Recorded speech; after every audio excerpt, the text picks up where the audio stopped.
여러분 안녕하십니까? 역사 문화관광 도시를 표방하는 경주. 2주 후면 세계 문화 엑스포도 열리는데요. 하지만 한편에서는 산업도시 포항보다도 많은 각종 폐기물 처리장이 우후죽순 들어서고 사고도 잇따르고 있습니다. 장미쁨 기자가 취재했습니다. 경주 건천의 한 폐기물 매립장. 얼마 전 원인을 알 수 없는 불이 났다가 열흘을 넘겨서야 간신히 진화됐습니다. 제가 나오고 엉망이거든요, 이게. 우리가 이 동네 이거 골짜기 이거 전시만 공단 쓰고 이래가. 최근 또 다른 매립장에서는 폐기물 더미가 갑자기 무너져 내렸고, 지난 6월에는 서울 삼성병원의 메르스 폐기물이 경주로 반입돼 처리된다는 사실이 알려져 주민들을 긴장하게 했습니다. 처리가 까다로운 전국의 지정 폐기물만 모아서 처분하는 시설들인데 모두 경주를 에워싸고 있습니다. 강동면과 천북면 등지에 폐기물 매립장 4곳이 이미 운영 중이고 추가로 2곳의 건설이 추진되고 있습니다. 모두 6곳에 달하는데 호동 매립장 등 3곳이 운영되고 있는 포항시의 2배나 됩니다. 역사문화 관광도시인 경주에 공업도시 포항보다도 더 많은 유독성 폐기물 처리장이 운영되는 겁니다. 안강의 의료 폐기물 처리업체와 곳곳에 있는 건설 폐기물 재활용 업체까지 포함하면 숫자는 더 커집니다. 이 경주 지역에 그와 상반되는 이런 폐기물 처리 업체들이 이렇게 지금 다른 지역에 비해서 또 좀 많이 지금 현재 생겨나고 있는 점에 대해서는 시민 주민으로서 또 우려하지 않을 수 없습니다. 경주시는 일정 규모 이상의 산업단지에는 매립장을 짓도록 돼 있고 적법 절차를 거칠 경우 허가를 내줄 수밖에 없다고 밝혔습니다. 그러나 폐기물 매립장에서 사고가 잇따르는 만큼 이에 대한 철저한 관리 감독과 도시 이미지에 걸맞는 정책이 필요해 보입니다. MBC 뉴스 장미쁨입니다. 우리나라 3대 도시라고 하면 서울, 부산 다음 대구라고 여겨졌는데요. 최근 인천시가 대구보다 도시 규모가 더 크다며 정부의 공문서 표기 순서를 대구보다 앞세워달라고 건의해 대구시가 발끈하고 나섰습니다. 한태현 기자가 보도합니다. 서울, 부산, 다음 우리나라 3대 도시로 여겨져 온 대구. 하지만 3대 도시의 위상이 도전받고 있습니다. 인천시가 지난달 말 행정자치부에 정부의 각종 공문서상 지자체 표기 순서인 서울, 부산, 대구, 인천을 서울, 부산, 인천, 대구로 바꿔줄 것을 건의한 겁니다. 인천이 앞서니까 인천을 대구 앞에 표기를 하는 것이 저희 입장에서는 좀 맞다. 이렇게 이제 의견을 낸 거죠. 인천시의 이런 주장에는 도시 규모에서 대구를 훨씬 앞지르고 있다는 자신감이 숨겨져 있습니다. 지난 1981년 직할시로 승격할 당시 대구는 인구가 183만 명이었고 인천은 114만 명이었습니다. 면적 또한 대구는 454제곱킬로미터, 인천은 201제곱킬로미터로 대구가 2배 많았습니다. 하지만 대구 인구는 2005년 기준으로 인천에 역전당하기 시작해 현재는 42만 명이나 적습니다. 대구 면적 또한 인근 지역이 편입되고 개발 지역이 늘어나면서 163제곱킬로미터가 적습니다. 2013년 지역 내 총 생산인 GRDP 역시 인천이 64조 7천억 원으로 대구 44조 8천억 원보다 20조 원가량 많습니다. 대구시는 인구수로만 직제순을 개편할 경우 앞으로 시도 인구 변동 때마다 순서를 변경해야 하는 상황이 생긴다면서 인천시의 주장은 억지라고 반박하고 있습니다. 전통에 따라 그렇게 되어 왔고 또 간섭적으로 계속 해온 거기 때문에 그 자체를 바꾸는 거는 절대 우리 대구시 입장에서는 수용할 수 없는 그런 부분이라고 생각합니다. 인구, 면적, 경제 규모로 3대 도시의 위상을 찾지 않고서는 인천의 주장에 맞설 논리적인 대응이 없어 대구는 지금 3대 도시의 위상을 뺏길 위기를 맞고 있습니다. MBC 뉴스 한태현입니다. 안동역사가 버스터미널 인근으로 이전하면서 오는 26일부터 버스터미널 주차장이 폐쇄되고 임시주차장이 운영되는데요. 인근에 대체주차장이 조성될 계획인데 이참에 지하주차장까지 건립해 터미널 주변 주차난을 해소해야 한다는 지적입니다. 조동진 기자의 보도입니다. 안동시 성현동 시외버스 정류장입니다. 정류장 인근 인도는 물론 도로변까지 주차장으로 변해 있습니다. 단속도 해보지만 민원만 야기될 뿐 주차장의 주차 수용 대수가 워낙 적다 보니 터미널 인근 주차 난은 좀처럼 해결되지 않고 있습니다. 안동 역사가 시외버스 터미널로 이전해 환승 역사가 되면서 지금 제가 서 있는 이 주차장은 이번 달 26일부터 폐쇄됩니다. 이에 따라 터미널 남쪽 성윤동 773번지 일원이 임시 주차장으로 사용되다가 대체 주차장으로 조성될 예정입니다. 새로 조성되는 주차장은 8,700여 제곱미터에 121명 규모로 조성돼 기존의 폐쇄되는 주차장 규모와 비슷합니다.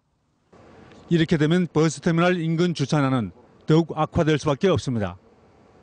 안동시는 이에 따라 지상에 주차장을 건립할 때 자체 사업비로 174명 규모의 지하주차장 건립을 검토하고 있습니다. 안동 터미널 전면에 생기는 대체 주차장은 8월 말경에 이제 착공을 해가지고 내년 6월 말경에 이제 완공하는 걸로 지금 계획되고 있습니다. 안동시는 앞으로 철도시설관리공단과 지하주차장 건립과 비용 분담 등을 협의해 최대한 빨리 주차장을 완공할 계획입니다. 안동 역사와 시외버스 터미널이 한 곳에 조성되면 안동시 최대의 역세권으로 발전될 전망으로 이에 대비한 원활한 교통환경 인프라가 먼저 구축돼야 할 것입니다. MBC 뉴스 조동진입니다. 논란에 빚었던 포항시 두호동 복합상가 내 롯데마트는 결국 들어설 수 없게 됐습니다. 포항시는 어제 롯데쇼핑이 신청한 대규모 점포 개설 등록 신청서를 반려했습니다. 보도에 김철승 기자입니다. 지난 3일 열린 유통업 상생발전협의회. 롯데쇼핑이 접수한 17,000여 제곱미터의 대규모 점포 개설 등록 신청서를 두고 위원들이 토론을 벌였습니다. 골목 상권 피해와 소비자 선택권을 두고 의견을 교환한 뒤 위원 9명 가운데 7명이 점포 등록을 해줘선 안 된다는 의견서를 냈습니다. 포항시는 이 같은 협의회의 결정 등을 종합해 롯데 측이 신청한 대규모 점포 개설 등록서를 반려했습니다. 소비자의 선택권보다 전통시장을 더 보호해야 된다는 위원회의 결정에 따라 오늘 최종 등록 반려 결정을 내리게 되었습니다. 대형 마트가 입점할 수 없게 된 결정적인 배경은 꼭 필요한 지역협력 계획서, 즉 죽도시장과 중앙상가 상인회 등 3개 상인회와 합의를 하지 못했기 때문입니다. 상인들의 어려운 사항들이 여러 채널을 잘 반영돼서 좋은 결과로 나온 것에 대해서 대단히 감사하게 생각합니다. 복합상가에 들어선 호텔은 70-80% 투숙률을 보이면서 운영될 것으로 보이지만 시행사인 STS 개발은 채권단의 결정을 따르겠다는 입장입니다. 복합상가 내 대규모 점포 개설 등록 신청과 반려는 이번이 4번째. 사업자가 계획을 수정해 다시 신청을 할 수 있는 여지는 있지만 점포 개설은 사실상 쉽지 않게 됐습니다. 포항시가 전통시장 상권 보호에 힘을 실어준 만큼 이제 상인들이 서비스 개선과 청결로 경쟁력을 강화해야 하는 짐을 안게 됐습니다. MBC 뉴스 김철승입니다. 어제 오후 9시 14분쯤 포항시 남구 송도동의 냉동설비업체 창고에서 불이 나 컨테이너 내부 25제곱미터를 모두 태워 1,500만 원의 재산 피해를 내고 2시간 반 만에 진화됐습니다. 소방당국은 전기합선으로 불이 난 것으로 보고 갑자기 불이 치솟았다는 직원의 진술 등을 토대로 정확한 화재 원인을 조사하고 있습니다. 폭염 사망 위험도가 높은 지역이 대구, 경북에 집중된 것으로 나타났습니다. 국민안전처 국립재난안전연구원에 따르면 지난 1991년부터 2013년까지 23년 동안 각 지역의 폭염 사망 원인은 포항과 합천이 각각 7명으로 가장 많았고 이어서 대구, 서구 6명, 경주 등 3곳이 각각 5명으로 나타났습니다. 지역별 폭염 위험도는 시 지역 가운데 제주와 포항이 4.4, 경주 4.3 등의 순이었고 구와 군 지역에서는 대구 동구와 달서구 3.9, 의성 3.1 순으로 높았습니다. 폭염으로 포항에서도 닭 폐사가 잇따르자 포항시가 물뿌리기 등 비상 대응에 나섰습니다. 연일 35도 안팎의 폭염이 이어지면서 성공농장 2가구를 포함해 포항시 내 5농가에서 5,300마리의 닭이 폐사했습니다. 포항시는 방역차를 동원해 물뿌리기를 지원하는 한편 우유 생산량이 급격히 떨어진 젖소 농가에 대해서도 얼음물을 먹이거나 축사에 물을 뿌려 조금이라도 온도를 낮추는 데 힘을 쓰고 있습니다. 무더위가 기승을 부리면서 포항시는 더위에 취약한 노인들의 건강관리에 나섰습니다. 특히 안전관리가 취약한 독거노인 235명에 대해서는 가정 내 응급호출 비상벨과 활동 감지 센서 등을 통해 실시간으로 상황을 점검하기로 했습니다. 포항시는 지금까지 11명의 온열 질환 환자가 발생했다며 폭염 시간대인 오후 2시부터 5시까지는 가급적 야외 활동을 자제할 것을 권고했습니다. 농약비와 임차료 같은 농업 경영비가 가파르게 오르면서 농업의 수익성이 갈수록 악화되는 것으로 나타났습니다. 국회 입법조사처 자료에 따르면 지난해 농가당 총 수입은 전년도에 비해 5% 늘어난 3,217만 원인데 반해 농업 경영비는 6.1% 늘어난 2,187만 원까지 치솟아 가구당 농업소득이 1,030만 원에 그쳤습니다. 이에 따라 농업 총수입에서 농업소득이 차지하는 비중인 농업소득률도 32%에 불과해 관련 통계 작성 이래 최저치를 기록했습니다. 자유무역협정, 즉 FTA 체결국과의 농축산물 무역 적자폭이 비체결국에 비해 상대적으로 커진 것으로 나타났습니다. 한국농촌경제연구원에 따르면 올 2분기에 국내 전체 농축산물 수입액은 전년도 대비 3% 감소했지만 같은 기간 FTA 체결국을 상대로 한 수입은 1.6% 준데 그쳐 상대적으로 수입이 많았습니다. 반면 국내 전체 수출액은 5.3% 감소했지만 FTA 체결국에 대한 수출액은 7.7%나 줄어 무역 적자가 커졌는데 이는 FTA 체결의 효과가 작용했기 때문으로 분석됐습니다. 울진군이 해양경비 안전서 유치에 적극적으로 나서고 있습니다. 울진군은 기존의 해경지방청과 해경서가 강원도 동해시와 포항에 있어 해난사고 발생 시 대응이 어려워 어업인들의 안전이 취약하다며 해양경비안전서 신설을 요구하고 있습니다. 2012년부터 기관 신설을 요구하고 있는 울진군은 최근 해양경비안전본부를 방문한 자리에서 내년 수시 계획에 반영을 검토하겠다는 답변을 들었다고 밝혔습니다.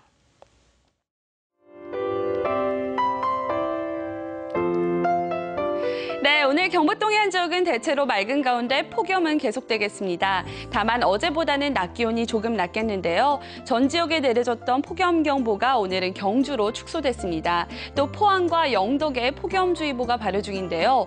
낮 기온이 조금 내려가긴 했지만 여전히 30도를 웃돌며 무덥겠습니다. 더위 대비하시기 바랍니다. 안개 소식 있습니다. 오늘 내일 동해안과 내륙 곳곳에 짙은 안개 끼는 곳이 있겠는데요. 가시거리가 짧아져 사고의 위험이 있으니까요. 조심하시면 좋겠습니다. 자세한 날씨 살펴보겠습니다. 오늘 경북 동해안 지역은 대체로 맑은 하루 되겠습니다. 아침 기온은 울진과 영덕이 24도, 포항 26도, 경주 22도로 예상되는데요. 낮 최고 기온은 울진이 31도, 영덕, 포항 34도, 경주가 36도까지 오르겠습니다.